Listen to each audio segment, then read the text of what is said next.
Hey guys, it's Krystal, and today let's talk about my iPad Pro, the accessories that I use with it, and the apps and stuff that I do on it. And if you saw my recent favorite tech and daily routine video, you'll know that I recently started using the 2020 iPad Pro, so I'm still kind of setting stuff up and getting it to the way that I want to use it, but it's been really exciting to use it so far, and yeah, I just want to show you guys what I do with it as of now. First, let's talk about some accessories. It's a pretty simple setup. It's really just a case, an Apple Pencil. This is the Smart Folio case by Apple in pink sand, and I love this color because it matches a lot of my other tech accessories. I also love how thin and sleek it is, and you can also use it as a stand. And as you'll see throughout this video, I really mainly use my iPad for drawing, note-taking, and photo editing. So that's why I went with a case like this instead of something like the Magic Keyboard, because I'm not gonna do a whole lot of typing on here. Maybe down the line is something I'll look into, but for now, this is really all I need. On the side here, I have my Apple Pencil 2nd Gen, which I was using with my 2018 iPad Pro and just brought along to this one. This is really why I love the iPad so much and why it makes it so useful for me. And I'm even more excited for later this year when new iPadOS rolls out publicly and you'll be able to use things like Scribble, where you'll be able to convert handwriting to text and a whole bunch of other useful gestures. On the actual iPad Pro, I have a matte screen protector, which obviously protects the screen, but its main purpose is to make it feel like paper when you're writing or drawing on it. The most popular option when it comes to these type of screen protectors is by a brand called Paperlike, which are a little hard to get right now. I actually ordered one and it's still on the way. If it gets here before the end of filming this video, I will let you guys know how I feel about it. But the one that I have on right now is a budget option by Bursum. I was expecting it to be a little more paper-esque, but it does help with the amount of friction when you're especially drawing or taking notes that you feel against the glossy screen. With a protector, it's definitely a lot easier to write or draw on. As far as installing it, I was definitely a little nervous through it all. It was a whole process to get it on here, but once I did, it got me thinking how cool it would be if Apple implemented nano texture displays on the iPad, similar to what we see with Pro displays. Again, that's probably wishful thinking, but we'll love to see it. So those are my go-to iPad Pro accessories. And speaking of accessories, I want to give a shout out to today's sponsor, Marshall, who recently dropped their brand new Monitor 2 ANC headphones. These pair perfectly with my iPad Pro, but will work great with any Bluetooth device. They're actually Bluetooth 5.0, and they're also beautifully designed, especially if you're a fan of that classic Marshall heritage look.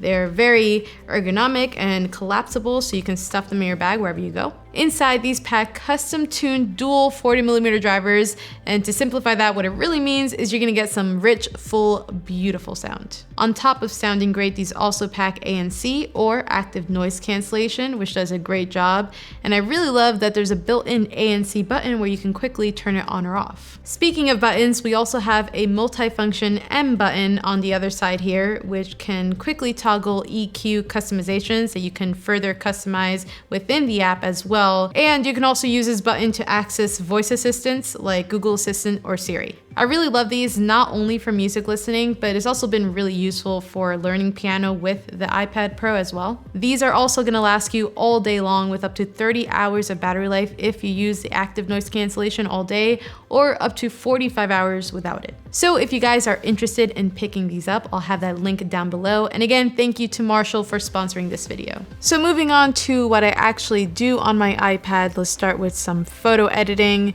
This folder right over here is for any photo and video edits.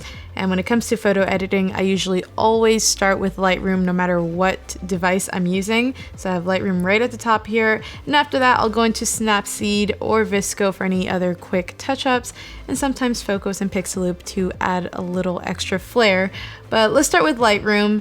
And just to add an extra challenge to this video, I decided to shoot some photos with this iPad. So it's all shot and edited on iPad for an all-in-one experience. And as you can see, I already started editing some, but let's go and edit this one together.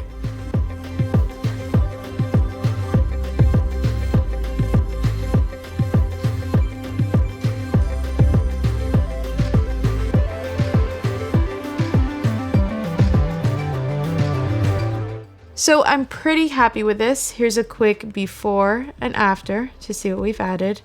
And since iPads do not have the ability to shoot in portrait mode with the rear camera, let's go into focus and see if we can add some depth. Alright, so I just brought it into focus, and as you can see, it already automatically added some background blur to the photo, which makes it so much more interesting and it looks a lot better, but I think it's a little too much. Of course, we can tweak that with the aperture size.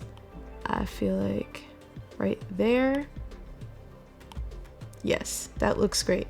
So here's a photo with some quick editing that I did. As you can see, you can really transform the aperture with this app. There's a lot of settings, so you can dive in deep and make it look the way you want it to look.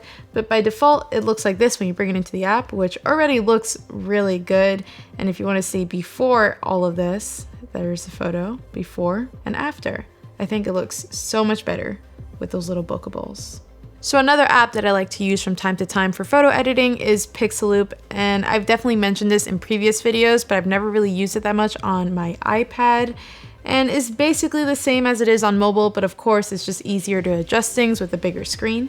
So this is one of the photos that I shot with this iPad. I edited in Lightroom first, exported it, and brought it into here, and as you can see, I added the little sparkle that you see and that purple light overlay that's popping in and out. And I think it just makes it a little more fun overall. I believe the sparkle is one of the newer effects that you can add to your photos with this app. And I usually use Pixaloop for the sky effects that you can add, but since there's not really any area or space to do that with this particular photo, I went into overlay and added that light leak. And you can make it very intense or not as intense. I think right in the middle looks good, but there is so many different overlays that you can add. So that's basically my photo editing routine on my iPad. I am trying to do more things that I do on Photoshop with my laptop for thumbnail editing specifically on here. So that's why I have Photoshop and Affinity Photo. The Photoshop app on here is a little bit limiting. Affinity Photo definitely gives you more flexibility when it comes to photo editing, so I'm trying that out. And PhotoFox, QuickShot, and VideoLab are apps you can grab as a bundle when you get Pixaloop, or you can get them separately. Okay, so I just installed the Paper-like screen protector on the iPad, and it's so much better than the other one. It's like the other one gives you like slight, like 50, like 30% the feeling that you want to get. This is like, this feels so much more like paper. Like, I'm gonna open up Procreate real quick. You like hear it when I'm like drawing against, and also the actual pencil sound.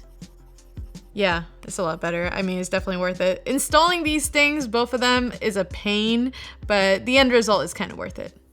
So again, apart from photo editing, drawing is another thing that I do a lot on here. And I have this folder right over here with all my drawing and design apps. And first, let's get into Procreate. This is my #1 app when it comes to drawing, especially if I just want to sketch something really quick. I really love all the different selections of brushes that you get with this app. You can also customize and tweak the brushes to your liking. This is also a big reason why I wanted the matte screen protector, because when you draw with Procreate, it just makes it feel so much more natural and it flows easier when you are moving your hand across the screen. Another really cool feature that I especially love with Procreate is an integrated time-lapse feature. So it'll automatically record your drawing from start to finish. So when you play it back, it's a cool way to share it with others and also look back and watch your drawing come to life. So I'm really just scratching the surface of what you can do on here, but it's been fun trying it out and jumping in. And on a more simple scale, if you're wondering where I got that sweet pastel colored background on my iPad, I made it on here on Procreate with the Burst spray paint brush. Is super simple, really not much to it. I just splattered a bunch of nice looking pastel colors. And yeah, again, I know there's not much to this, but it just gives you an idea of how much you can do on here. Now I know drawing isn't for everyone, and the thought of it can seem a little daunting and scary, but if you're not into that, another app that I wanted to talk about is Lake. It's more or less like an adult coloring book, and I know it may seem a little silly, but this app right here has really gotten me through a lot of nights of insomnia when I can't sleep. It really helps me de-stress and relax. Just to give you guys an idea of what you'll find on here, there's really so many different coloring books by different artists. You'll never get tired of coloring the same thing. I specifically have been going into the Goodnight Artist book by Chop. Here are my creations so far. Here's my gallery of all the different ones that I have colored since I started on here. And just to show you guys how satisfying it is when you are coloring something in, let's color one together. It makes that sound that makes it feel like you're actually coloring on a real coloring book.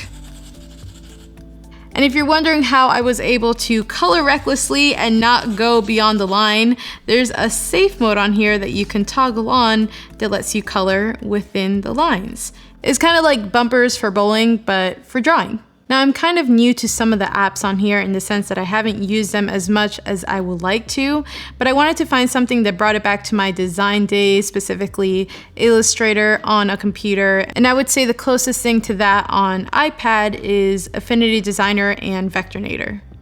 I've been getting into Vectornator to see what the hype was all about, and you do have the ability to separate layers, your classic pen tool, and really all the tools that you would need to get into graphic design. As you can see, I'm working on a vector drawing of my Memoji, and like I said, I'm pretty new to this, so if you guys have any tips, let me know in the comments below. And along with that, if you guys are into all this graphic design stuff, I would definitely recommend the app Dribbble. It's kind of like Pinterest for design, so if you need inspiration, this is the place to go. Now, I'm not going to go through every single app that I have on here because a lot of them are the stock iOS apps that we all have heard of and know, but I do want to highlight some other ones, starting with GoodNotes. Now, like I said, I've been using my iPad for note-taking a lot, and GoodNotes has been great, even though I do love the stock notes app as well. For quicker notes that I want to jot down, GoodNotes is better for, I guess, long-term organization. You can organize things into custom notebooks, and it kind of just gives you more creative freedom over everything when it comes to meshing together handwriting and text. So if you wanted a note that combines both handwriting and text, it's a little easier to do that on here. And beyond that, there's also text and handwriting recognition. So if you're searching for a specific note, you can use the search tab to look it up. Moving on to my second page, I have more of my everyday go-to apps. Instacart has been something that I use almost every single day. It is a grocery shopping app. And I know it's not just for iPad, but it's definitely easier to see everything nice and big, and it just makes shopping easier. Yes, we are still in a pandemic, and I'm doing my best to still limit my time outside and stay indoors as much as I can, and this is a great way to do that. And beyond that, I feel like I'm always going to do my grocery shopping like this because it's just a lot more convenient. Next to that, I have Twitter and Instagram. Instagram is sadly not optimized for iPad yet, but a girl can dream. Moving along, I also have Amazon for shopping because similar to Instacart, I also just like how everything looks on iPad, and it just makes shopping easier. I also still have Spotify on here because even though I've been trying to embrace Apple Music more and more, I still find myself coming back to it. And this app down here by itself is Insight Timer. You guys probably know by now, sleeping isn't the easiest for me, so this is a great tool for taking a breather, relaxing, meditation. There's up to 45,000 free meditations, so you're definitely gonna find something that works for you. I myself haven't found it the easiest to use meditation apps in the past. Not all of them really work for me, but this one is almost hard not to find something that works for you because there's so many different practices and types of meditations. And just to be real with you guys, beyond sleeping, this has also been really helpful with grieving. As you guys may know, I lost my grandma earlier this year to the virus, and this has surprisingly been really helpful with that. So that is my current iPad Pro setup and all the apps that I use on it. If any of you are iPad users, let me know in the comments what your setup looks like and the apps that you use every day. But thank you guys so much for watching. Don't forget to subscribe, and I'll see you later.